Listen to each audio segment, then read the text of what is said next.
안녕하세요. 저는 올 가을에 결혼을 앞두고 있던 30대 중반 여성입니다. 예비 시어머니로 인해 파혼했습니다. 전 남자친구도 저도 둘 다 완벽한 사람들은 아니지만 서로를 보듬고 안아주며 1년 반 정도 연애를 했어요. 그리고 결혼을 앞두고 결혼식장, 웨딩 촬영 전부 다 예약했었는데 지금은 모두 취소하고 헤어진 상태입니다. 예비 시어머니와는 처음 뵙기 전부터 감정이 좋지는 않았어요. 그 이유는 옛 직장 동료의 소개로 남자친구를 만났는데, 당시 남자친구에게 결혼할 상대 아니면 적당히 즐기다 헤어지라고 하셨더라고요. 그 이야기를 마치 농담거리처럼 전달하는 남자친구에게도 예비 시어머니에게도 굉장히 불쾌했었지만, 당시 연애 초반에 한창 좋았던 때라 참고 넘겼어요. 또 사귄 지 반년 정도 지났을 무렵, 잘 만나고 있는 와중이었는데, 남자친구에게 저랑 헤어지고 직업이 공무원인 여자를 만나라고 하셨더라고요. 지금 생각해보면 전할 말, 안 해도 될 말, 돈인지 된장인지 구분 못하는 남자친구가 제일 바보 천치였는데, 그때는 그렇게까지 생각을 못했어요. 무엇보다 그 당시 속상했던 이유는 저를 만나기도 전에 미워하시는 것 같았고, 다 큰 아들한테 이래라 저래라 하시는 게 좋아 보이지 않았거든요. 무튼 그러다 사귄 지 1년쯤 되었을 때 하도 저를 만나보고 싶다고 하셔서 처음으로 예비 시어머니와 만나게 되었습니다. 하지만 오가는 대화는 좋지 못했습니다. 저는 집안 사정으로 고등학교 졸업 후 전문대에 진학했습니다. 원래는 고등학교 졸업 후 바로 취업을 하려고 했는데 그래도 고3 때 담임 선생님이 전문대라도 나오는 것이 좋지 않겠냐고 추천해 주셔서 그렇게 되었어요. 좋은 성적 덕분에 2년간 장학금 받으며 다녔고 졸업 후엔 바로 취업이 됐어요. 첫 직장은 중소기업 격리였는데 몇 년간 일하면서 꾸준히 돈을 모았고 후에는 일 욕심이 생겨서 좀 더 좋은 직장으로 가고 싶더라고요. 그때부터 온갖 자격증을 따고 영어 공부도 하면서 나름 열심히 준비했습니다. 덕분에 지금 다니는 직장으로 취직할 수 있었습니다. 반면에 남자친구는 인서울 4년제 대학을 졸업 후 바로 취업했다고 들었습니다. 연봉은 남자친구보다 제가 많습니다. 제가 이 이야기를 하는 이유는 예비 시어머니가 제 직장이나 연봉은 생각지 않으시고 자꾸 제 부모님의 직업과 출신 대학으로 저를 후려치기 하셨기 때문입니다. 제 길을 죽이려고 하시는 것 같았어요. 집으로 오라고 하셔서 과일 바구니 사들고 갔습니다. 그런데 그렇게 제가 궁금하다고 한번 보여달라고 하셨다는 남자친구의 말과는 달리 저를 보자마자 본체만채 제 인사를 받아주시지도 않고 먼저 휙 들어가시더라고요. 예비 시어머니가 혼자 식사 준비를 하시길래 좀 도와드릴까요? 라고 여쭸더니 됐다고 하셔서 좌불안석으로 거실에서 남자친구 옆에 있다가 식사를 하게 되었습니다. 그런데 정말 비위상해 죽는 줄 알았습니다. 밥을 먹으려고 한술 떴는데 밥그릇 바닥이랑 옆에 고춧가루랑 마른 밥풀 자국이 있더라고요. 순간 속으로 이게 무슨 상황인가 파악하려고 애써봤지만 이해가 되지 않더라고요. 먹는 척이라도 해야 하나 싶어서 수저를 이 근처로 가져갔는데 저도 모르게 헛구역질이 나오더라고요. 예비 시어머니가 밥상머리에서 뭐 하는 거냐고 한마디 하시고 예비 시아버지도 인상을 찌푸리셨어요. 남자친구도 왜 그러냐며 저를 쳐다봤다가 제 밥그릇을 보더니 깜짝 놀라더라고요. 그러더니 예비 시어머니한테 설거지 안 했냐고 뭐라 하더라고요. 그러자 예비 시어머니 하시는 말이 좀 전에 예비 신우가 밥 먹은 그릇에 그냥 한 그릇 더 푼 거라며 저한테 깔끔 떤다고 뭐라 하시더라고요. 결국 남자친구가 예비 시어머니한테 뭐라 하고 새 밥그릇으로 바꿔줘서 밥을 먹긴 했는데 밥이 코로 들어갔는지 입으로 들어갔는지 모르겠더군요. 결국 그날은 제대로 된 대화도 하지 못하고 기분만 상한 채 집으로 돌아왔습니다. 그리고 한 달 전쯤 다시 한번 예비 시어머니의 호출을 받고 남자친구 집에 가게 되었습니다. 예비 시댁이 경제적으로 여유가 있다는 건 이미 남자친구에게 들어서 알고 있었어요.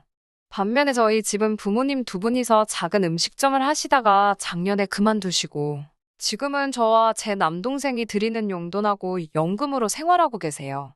하지만 제가 남자친구보다 잘 버니까 딱히 제가 기가 죽거나 하지는 않았어요. 그런데 예비 시어머니는 그렇게 생각하지 않으시더라고요. 식사를 마치고 과일을 먹고 있는데 작심하신 듯이 막말을 쏟아내셨습니다. 전문대 나왔다면서 어떻게 그 직장을 다니냐고 물으시더니 그 직장은 사람 뽑는 기준이 다른 회사랑 다르냐고 물으시질 않나. 고졸하고 전문대졸은 차이가 뭐냐고 물으시고요. 무엇보다 너네 부모님은 뭐 하느라 자식들 4년제도 못 보냈냐고 부모님도 대학 못 나오셨냐고 하시더라고요. 무례한 질문을 너무 아무렇지 않게 하셔서 듣는 제가 오히려 내가 예민한가 생각할 뻔했습니다. 제가 정말 화가 났던 건 이 모든 이야기를 옆에서 듣고 있던 남자친구가 하다못해 말리는 신용도 하지 않더라고요. 그래서 제가 정중하게 제가 어떻게 입사하게 되었는지 말씀드리고, 그래서 지금 남자친구보다 이만큼 더 번다고도 알려드렸죠. 그러자 그까짓 거 몇 푼 더 번다고 벌써부터 유세냐며 비웃는 것 같더라고요. 결국 그날 저녁 남자친구에게 헤어지자고 말했습니다. 남자친구는 예비 시어머니가 그저 한 명의 어머니로서 자식의 미래에 대해 걱정한 것뿐인데 제가 너무 예민하게 받아들이는 것 같다고 좀 참으라고 하더라고요. 상황을 전혀 이해하지 못한 것 같은 이 남자랑 더 만날 수 없겠다고 생각했지만 남자친구의 끈질긴 연락에 결국 바보처럼 한 번 더 기회를 주고 말았습니다. 하지만 결국 며칠 전 제 생일날 남자친구와 완전히 헤어지고 말았습니다. 인공호흡으로 간신히 살려놓은 목숨처럼 저희 연애는 아슬아슬하게 버티고 있었고 그 와중에 제 생일이 되었습니다. 남자친구는 저에게 무엇이 갖고 싶냐고 물었고 저는 의자를 말했습니다. 요새 업무가 많아 집에서도 일하는 날이 많아졌거든요. 그러다 보니 좋은 의자 하나 있으면 좋겠다는 생각을 계속 하게 되었고 마침 남자친구가 필요한 걸 사준다고 했으니까요. 의자 가격은 정말 천차만별이잖아요. 제가 갖고 싶었던 건 국내 브랜드의 30만 원대 제품이었습니다. 그런데 그 사실을 알게 된 예비 시어머니가 노발대발 난리가 나셨더라고요. 남자친구 말이 예비 시어머니는 저희 연애 이야기 듣기를 좋아하신대요. 제가 생각하기엔 좋아하시는 게 아니라 일거수일투족 궁금하셨던 것 같지만요. 아무튼 그날도 저희 연애 이야기를 캐물으시다 제가 생일이고 선물로 의자를 받고 싶어 한다는 걸 아시게 된 거죠. 남자친구 말에 의하면 크게 역정을 내셨다고 하더라고요. 좀 더 정확한 상황을 알아야겠다 싶어서 남자친구가 화장실에 간 사이 남자친구와 예비 시어머니가 주고받은 연락을 확인했습니다. 예비 시어머니는 정말 무서울 정도로 제 험담을 하고 계셨습니다.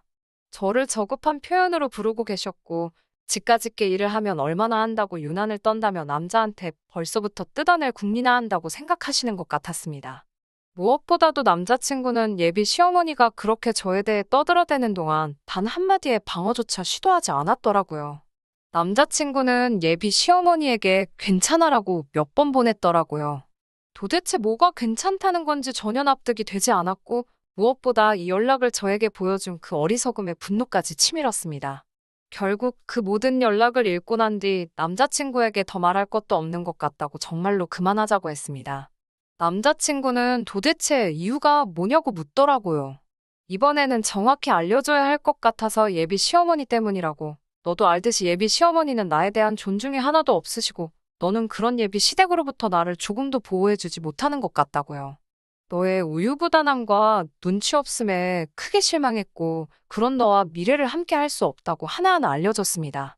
그렇게 헤어지고 집에 돌아왔습니다. 집에 도착하자 비로소 이별이 실감이 났고 마음에 구멍이 난 듯 횡하더라고요. 남자친구를 사랑했던 건 진심이었으니깐요.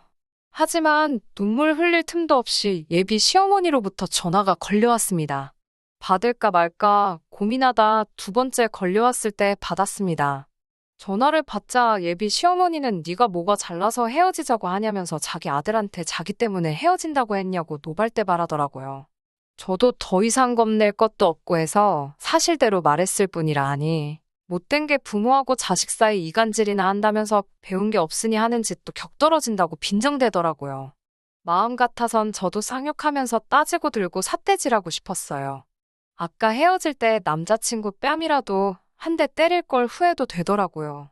하지만 꼭 참고 예비 시어머니께 조근조근 말씀드렸습니다. 지금 이 전화도 다 녹취되고 있고 이런 식으로 또다시 연락하시면 저도 모든 방법을 동원해서 당신하고 당신 아들에게 대응하겠다고요.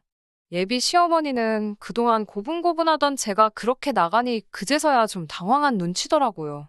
그 이후로 남자친구에게 몇 번의 연락은 왔었지만 깔끔하게 무시했습니다. 나중에는 남자친구를 소개시켜줬던 옛 직장 동료까지 연락을 해오더라고요.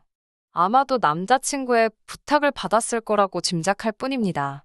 그 사람과 얽힌 작은 실오라기 하나 간직하기 싫어서 조금이라도 얽혀있는 인간관계도 다 정리했네요. 비록 사이다 후기는 없지만 저는 마음에 남은 것 없이 홀가분합니다.